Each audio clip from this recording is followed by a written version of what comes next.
Today we fit linear rails to the Ender 3 and Ender 5 and do some test prints to see if they really are better.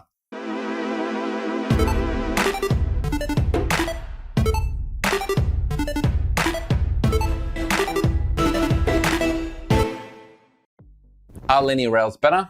On paper, yes. If you were designing a machine from scratch and wanted the very best, you would definitely choose them. Compared to V-slot extrusion plus V-rollers seen on many popular 3D printers, they have tight tolerances, don't suffer from flat spots, and don't need any adjustment. They should also need less cleaning and maintenance. I've had plenty of requests to make a video like this, so I guess people are interested to see if this is an upgrade that makes print quality better. Printermods.com has supplied me with parts and rails for this test, both for the Ender 3 and Ender 5. This is ideal for a comparison test because the Ender 3 has a heavy moving bed on the y-axis and the Ender 5 has more lightweight moving parts. That variation should give us a good range of results. We're going to keep this simple. We're going to do some test prints, install the parts, do the test prints again, and then examine the results. These parts have been supplied to me by Printermods.com and I've been running their modular direct drive kit on my Ender 3 for quite a while now. The linear rail system is modular too, so it's important to know what parts you need before you try and fit them.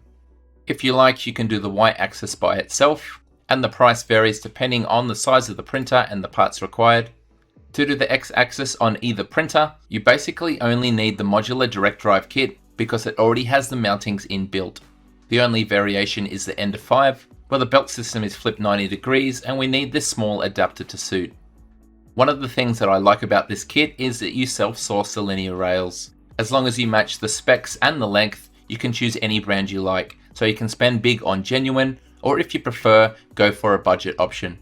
The instructions for these kits are quite good, they're illustrated and they're step by step, and currently in development is a proper support portal for customers to open a ticket or work through a range of knowledge base articles. All of the parts that come are CNC machined aluminium and anodized in black. They're of high quality because they're lightweight, precise, rigid, and attractive too. Before we get started, there's some preparation you need to do. Depending on exactly what you're fitting, there's a range of printable calibration and alignment tools. So check the instructions for your particular printer and be prepared. Your linear rails will also need some preparation. The instructions point to a video by Alex Keenis. I've watched the two-part series and I recommend that you watch it too. We're going to do this in sections, starting with the Ender 5 y-axis. The first step is to unplug the end stops for X and Y. We're now going to undo the 3 bolts in the front corners of the machine to take the tension off the belts. There's 4 V-roller bolts for either side of the y-axis. We can now undo those and set them aside. This should leave the X gantry only attached by the belts. So next we're going to remove those bolts by twisting as we pull through the slot on the front and the back. The X-axis gantry can now be placed out of the way, making sure there's no strain on any of the wires. After cleaning and lubing, it's time to insert some bolts and nuts in our linear rail. We're going to take one of our bolts, engage it with the Allen key, push it through the second hole from the end, and then get the T-nut, screwing it on only a few turns. We'll now repeat on the other side, second bolt in, we'll do our third bolt in the very middle, and the fourth and fifth are spaced evenly between the outer and center bolt. That should leave you with 5 evenly spaced bolts. We now need to slide these T-nuts into our extrusion on the left and right hand side of the printer that runs from the front to back.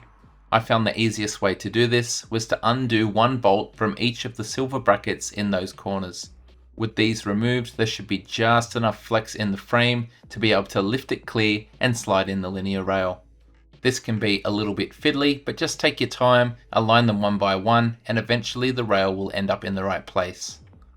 Before we tighten the mounts for the rails, we need to get it clear of the silver bracket and do back up the railing on the side.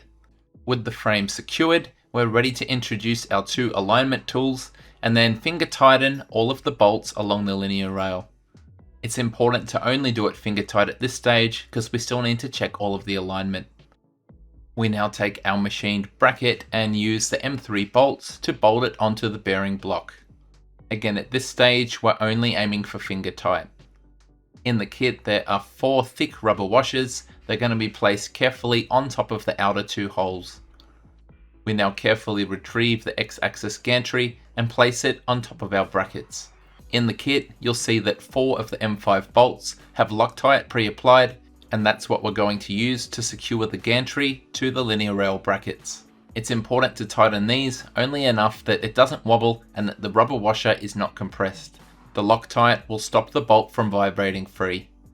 With everything only finger tight, you should now check the alignment of your Y-axis. Since the belts for the Y-axis aren't attached, it should move very freely.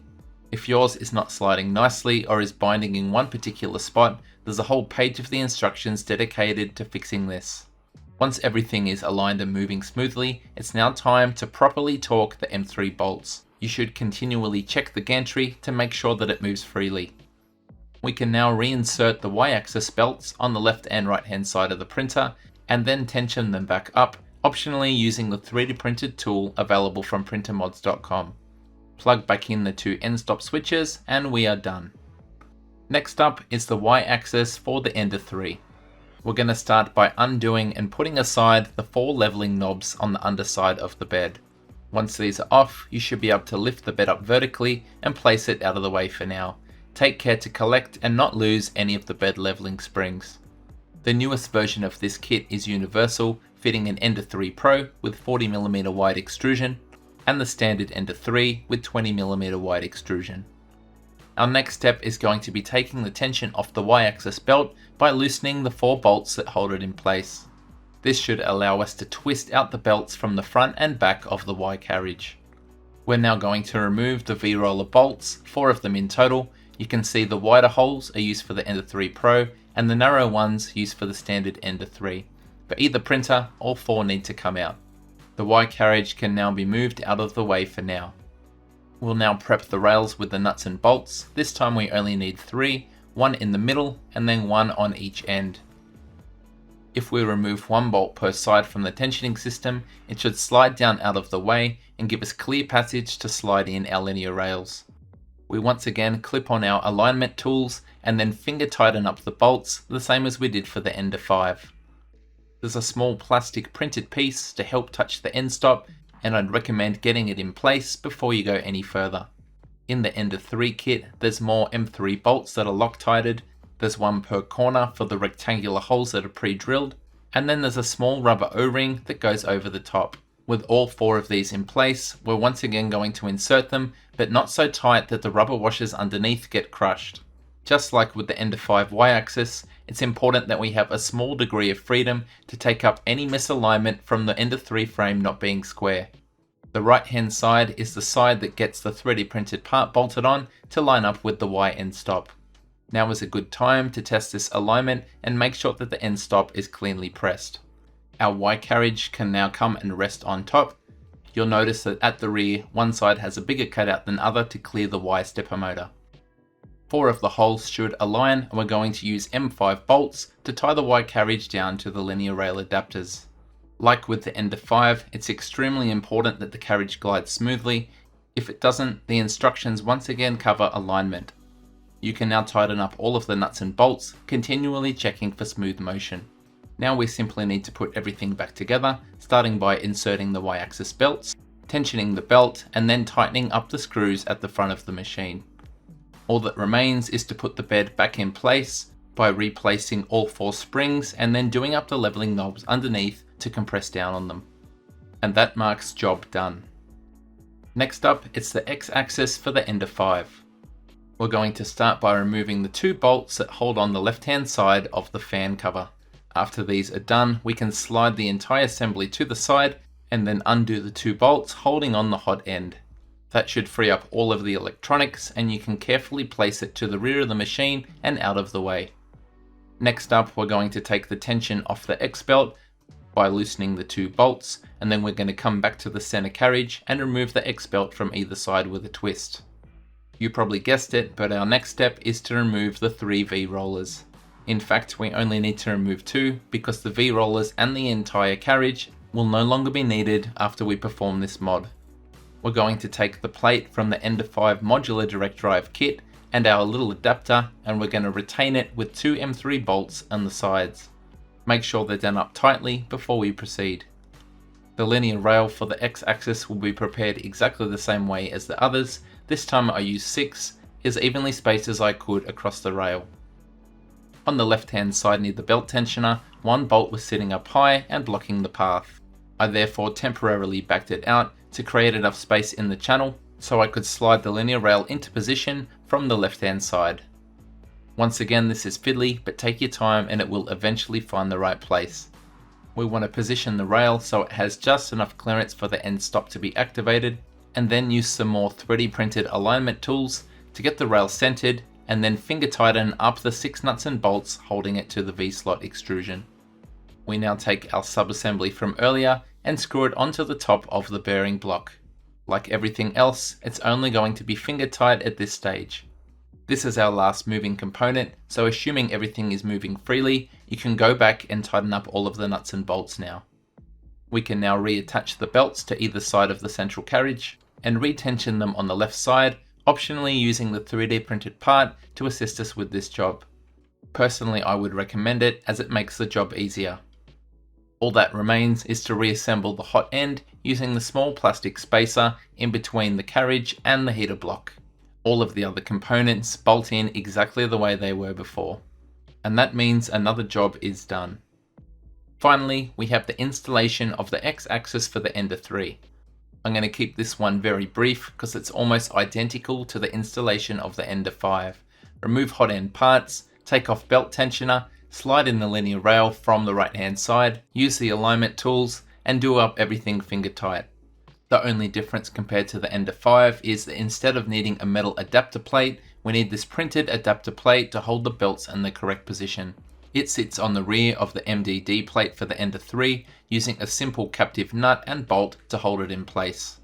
As you can see, it covers the existing belt holders and provides new slots for the belts to go in instead. Once those belts are in place, we follow the same principles as before, using short M3 bolts to hold the MDD plate to the linear rail block. Then we tension the belts and reattach all of our hot end components. The only mishap I had related to a part that I had designed separately that no longer slid down into position. Fortunately, this was a 5-second fix, using side cutters to trim a little bit off my part, allowing me to retain my Hero Me cooling remix. Another install done, so let's quickly cover some general tips. Watch carefully after you power back on your machine as you home it for the first time. You won't lose any build volume from these mods, but you might find the center of your bed has shifted compared to the end stops. On the Ender 3, I had to slide the Y-axis end stop forward around 10mm, and on the Ender 5, I had to slide the X rail as well as the X end stop sideways by around 15mm.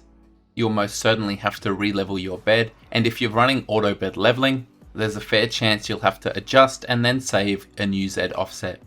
There's a good chance there might be some variation in the linear rail that you order, and printer mods have some variation pieces that you may need to print to ensure that parts like the end stop are depressed properly. Let's look at some before and after print tests. On the Ender 3, my first test print were these two elongated cubes at different angles. Next to each other, they look pretty much identical. Some of the vertical banding that was on the original part is now absent from the linear rails.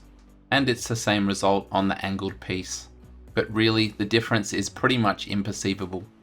My other test print was a nice model of a lion with a base speed of 100mm per second and 0.2mm layer height. The before print was pretty nice on this one, save for some zits where the new layer started on the back of the lion. At first, I thought the reprint with the linear rails was disastrous, but then I found the problem. One of the wires for the part cooling fan had come off, and therefore that print ran without cooling. The reprint looked as you'd expect, and the two lines are quite similar. Perhaps there's a very slight improvement on the backside of the lion, where you can see a slight bit of banding in the original print that I think is missing from the second one, but that's not necessarily down to the linear rails. For the Ender 5, I took a different approach, repeating the acceleration test from a recent video, ranging from 500mm per second squared up to 3000mm per second squared, with a base speed of 100mm per second. The Ender 5 did a really good job on both of these, with very minimal ghosting despite the high acceleration near the top. There's very little to tell the difference between these two. Perhaps the speed and acceleration limit for this printer is a lot higher than these tests show.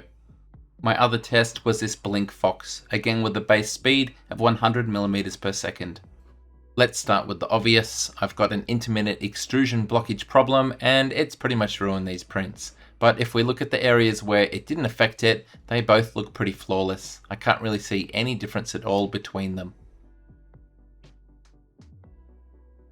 So are linear rails the magic bullet for improving print quality? Based on these results, I'd have to say no. If your machine is running well already, there's very little chance that you're going to get a big improvement from them.